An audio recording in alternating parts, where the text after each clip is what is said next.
হয়েছে? কি হয়েছে? জ্বর এসছে, গা পুরো গরম, কি হয়েছে?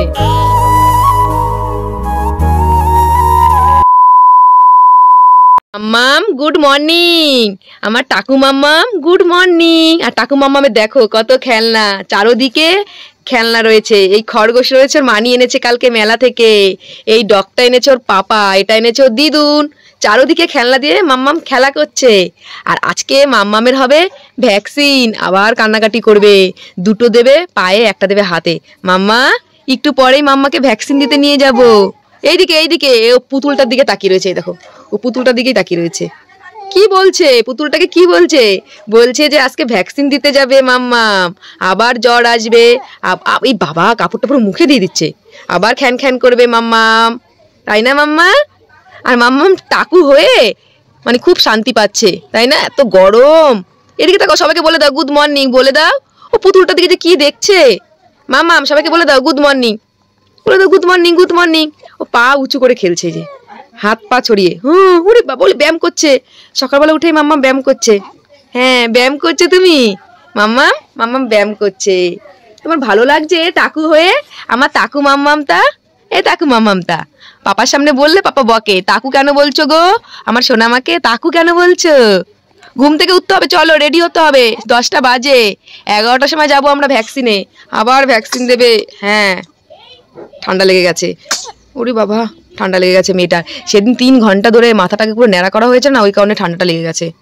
তো চলো, আমি সবে ঘুম থেকে উঠলাম, ব্রাশ ট্রাশ করবো, তারপর মাম্মাকে নিয়ে যাব ভ্যাকসিন দিতে। স্নান খাওয়া দাওয়া করে আমরা বেরিয়ে গেছি ভ্যাকসিনের জন্য। এটা ছিল সোনামায়ের দ্বিতীয়বার ভ্যাকসিনের ডোজ। আমরা নিয়ে যাচ্ছি ভ্যাকসিন দিতে। ঘুমিয়ে রয়েছে বেচারি, বুঝতেও পারছে না ওকে আবার 3টে ইঞ্জেকশন দেওয়া হবে।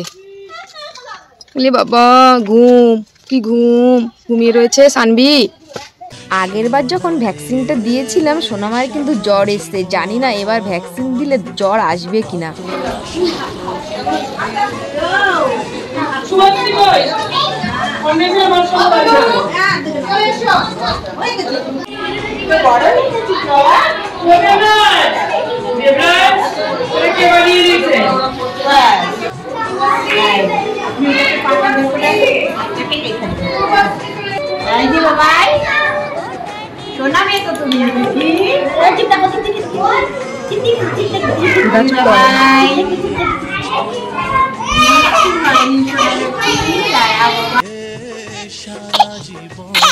কি হয়েছে মাম্মাম? কি হয়েছে?